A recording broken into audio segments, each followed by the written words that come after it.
Hi, welcome. Hello. Come on in. Come on in. Join. I'm so excited. I can't tell you how amazing it is to hone the skill I'm going to talk about today. We're going to talk about how do we elicit change talk. So get comfortable. We won't be together too long. The good news is that in 10 minutes or less, I can show you something really awesome that will forever change the way you communicate and support people in your business and work life, and even at home to change in a positive way. It's actually a skill. There's a skill for this. So welcome to How to Elicit Change Talk. And as you come into this virtual room, say hi in the comments. Hi, Carla, how are you? And let me know what it is you do. What is it you do that you want to improve how you support people in changing in a positive manner? Let me know in the comments. Okay, so my name is Carla Caldwell. And my background is in nursing, health coaching, and communication. I am obsessed with communication because I often find that what moves the needle forward or what causes things to collapse is always communication. Today, I'm going to share a skill that comes from motivational interviewing. And at the end, I promise to put in the comments a link for a cheat sheet and some information. Awesome, Michael. I'm so happy you're here. So you work in special education. And tell me, how is it that you want to support positive change? Is it with your colleagues or the students you serve, or maybe the parents? Ooh, I bet parents, that's an opportunity. And definitely at home, it'll work there too. So thank you for saying hi. Anybody else coming into the room, please let me know your name, what you want to be called, and your field, the discipline you work in. Okay, so in motivational interviewing, what we learn in motivational interviewing that what drives change is a person's motivation, which makes total sense, right? But for some reason we forget that. And in our field of interest, we tend to want to direct. It's very normal. We want to direct at home. We want to direct in our workplace, in our business, but really change happens when the person is motivated. I mean, think about yourself. Think about the changes you personally make. Do you do them because someone told you to or because you wanted to? And the best changes happen when you want to. So how do we support people to want to change? Well, the first thing we're going to talk about is knowing the difference between two types of talk. I want you to picture the people that you are wanting to support to change for the better. And I want you to think about things they might say. So we're going to listen out for two things, either sustained talk, and I'm going to define that in just a moment, or change talk. Sustained talk, no good. Whatever we do not want to support people talking about why something can't happen, why it's not possible, why something is bad. That will never lead to change. And in fact, it moves you in the opposite direction. We want to learn and hone our skill for recognizing change talk. And we want to keep asking questions that support the person we're speaking to talk about change. So what do I mean by that?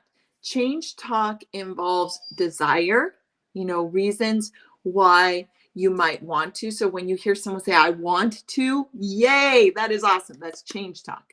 Or I can, or reasons like I would like to do this differently because that's a reason, or a need. I need to change because I need to get more organized. Michael's, you're a major advocate for students and their parents. That's awesome. So I think this might support your parents and especially your colleagues. So we want to listen for change talk, which involves desire, ability, reasons, commitment, anything like that. And the cool thing is we can actually elicit that. And the way we do that is by asking about desire and needs and wants. So I'm going to give the example. I'm going to give something simple that most people want to do. Most people I have heard at least once or more, I want to be more active. I want to be more active. Well, that's a desire. And I can help that person move, lean in towards wanting to move by asking more questions like, oh, that's interesting. Why do you want to be more active? What can you do to be more active? Why might you need to be more active? Because what we're trying to do is get away from us telling people why they need to change to the person you're communicating with talking about why they need to change, why they want to change. Because what starts to happen is really quite magical. They talk themselves into the change. They talk themselves into why they want to, what is possible. And this is where the magic happens, because change is personal. Change is driven by motivation of the self. Sustainable change is led by the person who wants to change, their motivation. So we want to support that. If we are in the business of coaching or teaching or supporting positive change, we want to start asking questions that elicit change.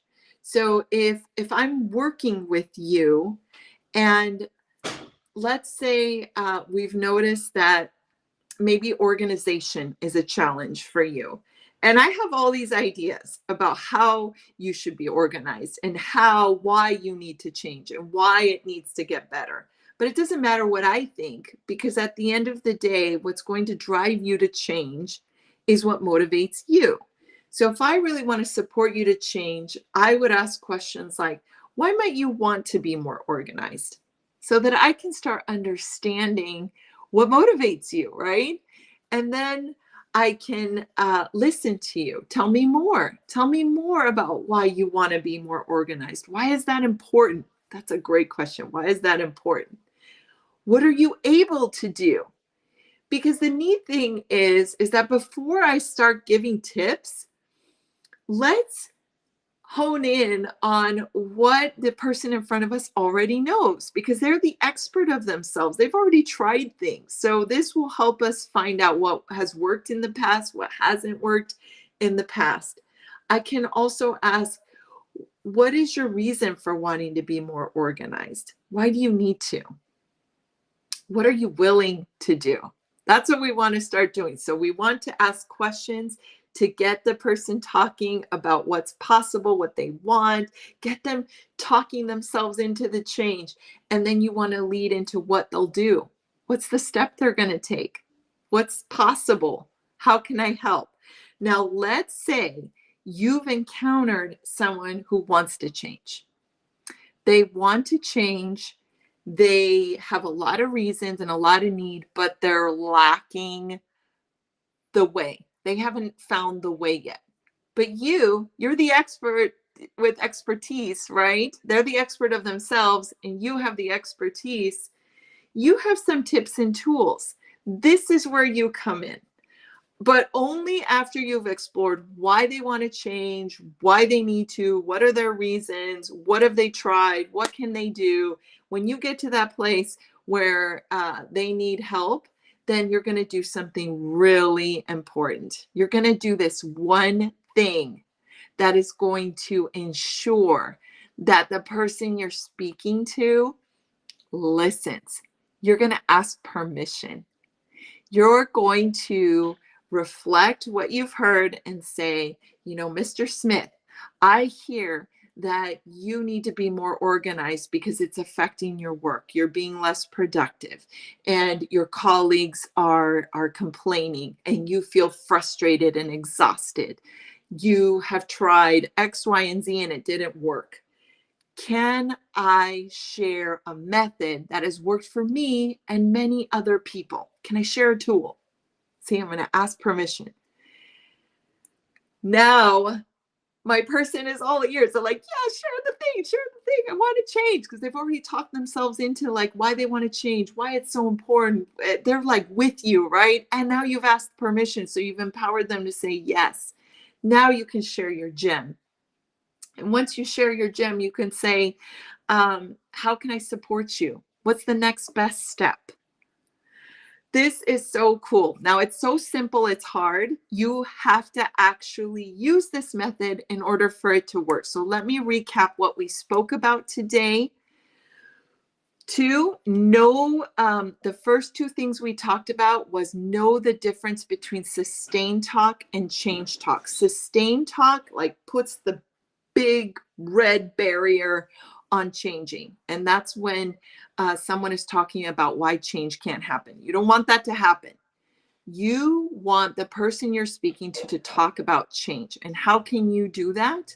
You can ask questions about desire. Why do you want to change? Why are you able to change? What are your reasons for changing?